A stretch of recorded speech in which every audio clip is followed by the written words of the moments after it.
8 വർഷമായി സംസ്ഥാനത്ത് ഭരണത്തിന് പുറത്തു നിൽക്കുന്നതിനിടെ പാലക്കാട് നിയമസഭാ ഉപതെരഞ്ഞെടുപ്പിൽ വലിയ ഭൂരിപക്ഷത്തോടെ സീറ്റ് നിലനിർത്തിയതിലും രാഹുൽ ഗാന്ധിക്ക് ശേഷം പ്രിയങ്ക ഗാന്ധിയിലൂടെ വയനാട് ലോക്സഭാ സീറ്റിൽ കിട്ടിയ സ്വാഭാവിക വിജയത്തിലും ആഹ്ലാദിക്കുകയാണ് കോൺഗ്രസും UDFും. ഒരർത്ഥത്തിൽ അവർക്കതിനുള്ള അവകാശവുമുണ്ട്. എന്നാൽ ചേലക്കരയിലെ തോൽവി പ്രതിപക്ഷം എന്ന നിലയിലെ തോൽവി കൂടിയാണ് എന്ന് മനസ്സിലാക്കാനോ സമ്മതിക്കാനോ കോൺഗ്രസ് തയ്യാറാകുന്നില്ല. പ്രതിപക്ഷ നേതാവ് VD സതീശന്റെയും വടകര MPയും മുൻ പാലക്കാട് MLAയും കൂടിയായ ഷാഫി പറമ്പിലിന്റെയും സ്ഥാനാർത്ഥി എന്ന വിമർശനം രാഹുൽ മാങ്കൂട്ടത്തിലിന്റെ വിജയത്തിന് ശേഷവും പാലക്കാട് അങ്ങനെ തന്നെ നിൽക്കുകയാണ്.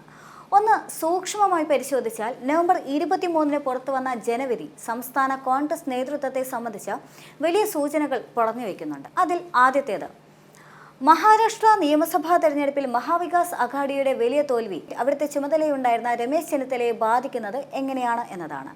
രണ്ടാമത്തേത്, രാജ്യത്തെ വിവിധ ഉപതെരഞ്ഞെടുപ്പുകളിൽ പൊതുവെ കോൺഗ്രസിനുണ്ടായിരുന്ന സുരക്ഷിത നില അത് AICCയുടെ സംഘടനാ ജനറൽ സെക്രട്ടറിയായ KC വേണുഗോപാലിന്റെ നില ഭദ്രമാക്കുന്നു. മൂന്നാമത്തേത്, പാലക്കാട് വിജയശില്പിയായി VD സതീശനെ മാത്രം ഉയർത്തിക്കാണിക്കാനുള്ള അദ്ദേഹത്തിന്റെ ആളുകളുടെ ശ്രമം. നാലാമത്തേത്, KPCC പ്രസിഡന്റ് K സുധാകരന്റെ നേതൃത്വത്തിന് കിട്ടിയ വിജയം കൂടിയാണ് പാലക്കാട് എന്ന് സുധാകരൻ അനുകൂലികളുടെ വാദം. ഇവയെല്ലാം സൂചിപ്പിക്കുന്നത് 2026-ൽ UDF അധികാരത്തിലേക്ക് എത്തിയാൽ മുഖ്യമന്ത്രിയാകണമെന്ന് ആഗ്രഹിക്കുന്നവരുടെ പേര് തന്നെയാണ്. ചേലക്കരയിലെ തോൽവി ഒന്നും തന്നെ അതിനിടയിൽ പരിശോധനയായി പോലും കടന്നുവരില്ല. പാലക്കാട്ടെ വിജയത്തിന്റെ യഥാർത്ഥ ഉൾക്കളികൾ ചർച്ചയാവുകയുമില്ല.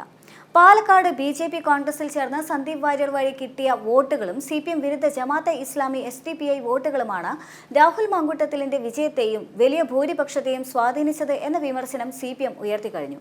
18,840 വോട്ടുകളുടെ ഭൂരിപക്ഷമാണ് രാഹുൽ മാങ്കൂട്ടത്തിന് കിട്ടിയത്.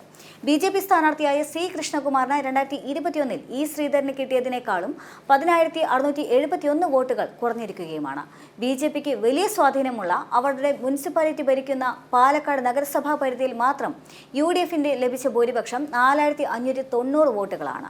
ഒരു വർഗീയ ശക്തിയുടെയും വോട്ട് വേണ്ട എന്ന് മുഖ്യമന്ത്രി പിണറായി വിജയൻ തന്നെ തെരഞ്ഞെടുപ്പ് പ്രചരണ രംഗത്ത് പറയാൻ തയ്യാറായത് തന്നെ കോൺഗ്രസിനെതിരെയുള്ള ഒരു നാടകം തന്നെയായിരുന്നു.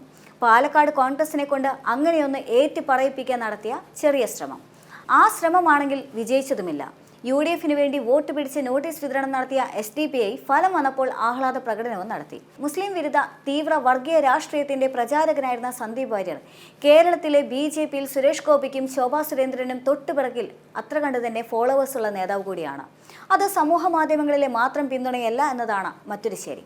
പ്രത്യേകിച്ചും സന്ദീപിന്റെ നാടായ പാലക്കാട് ജില്ലയിൽ അദ്ദേഹത്തിന് സ്വാധീനം ഏറെ കൂടുതലാണ്. പക്ഷേ C കൃഷ്ണകുമാറും സന്ദീപും തമ്മിലുള്ള വ്യക്തിപരമായ പ്രശ്നങ്ങളും അതിന്റെ ഭാഗമായി K സുരേന്ദ്രനുമായി ഉണ്ടായ അകൽച്ചയും സന്ദീപിനെ നേതൃത്വത്തിന് അനഭിമതനാക്കിയിട്ടുണ്ട്. അതിന്റെ തുടർച്ച തന്നെയാണ് സന്ദീപിന് തെരഞ്ഞെടുപ്പ് കൺവെൻഷനിൽ സീറ്റ് കിട്ടാതെ വന്നതും.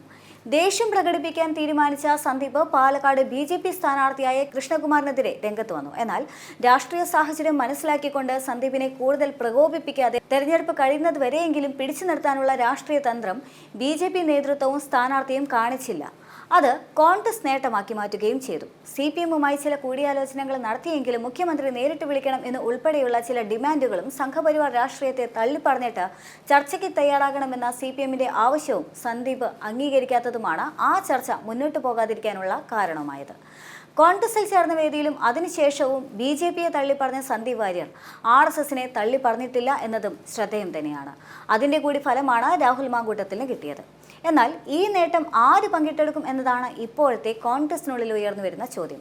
2021 മുതൽ കോൺഗ്രസ് നേടുന്ന വിജയം 2026-ലും ആവർത്തിച്ചാൽ ഇതേ ചോദ്യം വീണ്ടും തലപൊക്കും. അത് കോൺഗ്രസിനുള്ളിലെ തന്നെ ആഭ്യന്തര കലഹത്തിനും തുടക്കമാകും.